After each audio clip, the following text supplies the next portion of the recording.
আসসালামু আলাইকুম ওয়া রাহমাতুল্লাহি ওয়া বারাকাতুহু। আলহামদুলিল্লাহি রাব্বিল আলামিন ওয়াল আকিবাতু লিল মুত্তাকিন ওয়াস সালাতু ওয়াস সালামু আলা সাইয়্যিদিল আমবিয়া ওয়াল মুরসালিন, আম্মা বা'দ।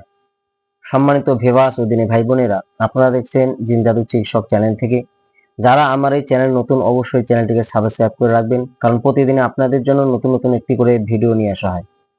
আর প্রতিটি ভিডিওতে অবশ্যই লাইক, শেয়ার, কমেন্ট করবেন। তো আসুন, আজকে আপনাদের সামনে খুব সুন্দর একটি আমল নিয়ে এসেছি।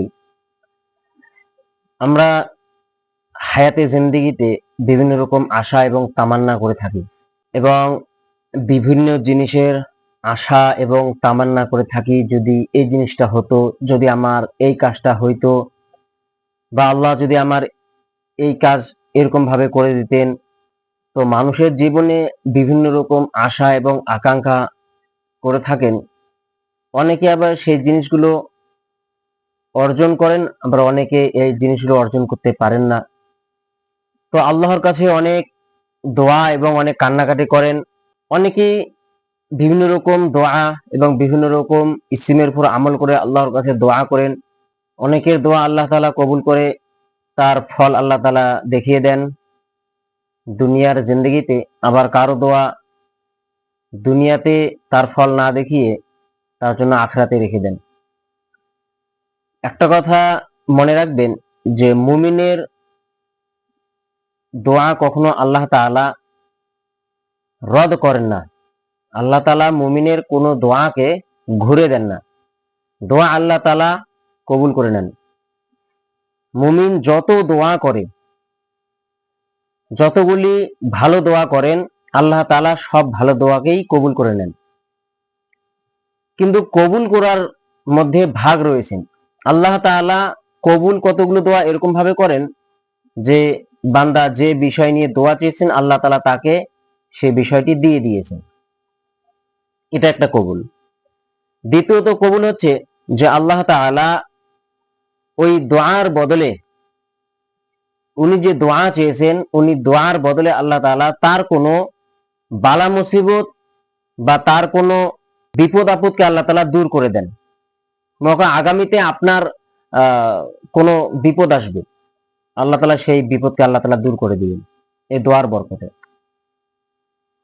অথবা এই দোয়াকে আল্লাহ তাআলা কবুল করেছেন, দোয়ার বদলে আল্লাহ তাআলা আপনার কোনো বালা মুসিবতকেও দূর করেননি, কিন্তু সেই দোয়াকে আল্লাহ তাআলা কিয়ামতের জন্য রেখে দিয়েছেন। অর্থাৎ এর ফল বা এর নেকি বা এর বদলা আল্লাহ তাআলা কিয়ামতের দিন দিবে। তো এই তিন স্তরে দোয়া কবুল হয়। তো আমরা সকলেই চাই যে আমরা যেটা দোয়া করি বা দোয়া চাই, সেটা যেন আমার সঙ্গে সঙ্গে হয়ে যায়। কিন্তু আমাদের দোয়ার বিষয়ে এখনো সঠিকটা জানা নাই। যেটা আপনাদেরকে এখন আমি বললাম যে দোয়া কবুল হয়, কিন্তু আল্লাহ তাআলা তিনটি স্তরে দোয়া কবুল করেন। আল্লাহ তাআলা বান্দাদের দোয়াকে কবুল করেন বান্দার অবস্থা এবং বান্দার হালত দেখে। তো আজকে আমি আপনাদেরকে বলবো যে ইসিমগুলির উপর আমল করে বা যে আয়াতের উপর আমল করে আল্লাহর কাছে দোয়া চাইলে, আল্লাহ তাআলার কাছে নিজের আশা বা নিজের তামান্না, নিজের আকাঙ্ক্ষা পূরণ করার জন্য দোয়া চাইলে আল্লাহ তাআলা সেটাকে পূরণ করে দেন। তো সেই আয়াতগুলি আপনারা স্ক্রিনের মধ্যে দেখতে পাচ্ছেন।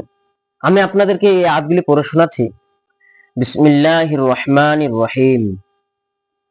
সালামুন কাওলাম মির রাব্বির রহিম। সালামুন আলা ইব্রাহিম।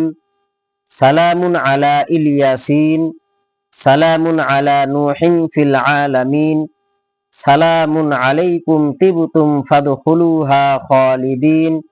সালামুন আলা মূসা ওয়া হারুন। সালামুন হিয়া হাত্তা মাতলাইল ফাজর।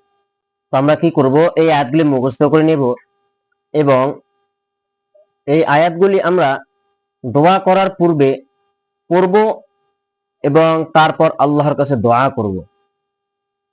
ইনশাআল্লাহ আল্লাহ তাআলা আমাদের যে তামান্না, যে আশা নিয়ে আমরা দোয়া করব, আল্লাহ তাআলা দোয়াকে কবুল করবেন এবং আমাদের মকসুদ হাসিল হবেন এবং আমাদের যে উদ্দেশ্য সেটা আল্লাহ তাআলা সফলতা দান করবেন। আশা করি বুঝতে পেরেছেন। আসসালামু আলাইকুম ওয়া রাহমাতুল্লাহি ওয়া বারাকাতুহু।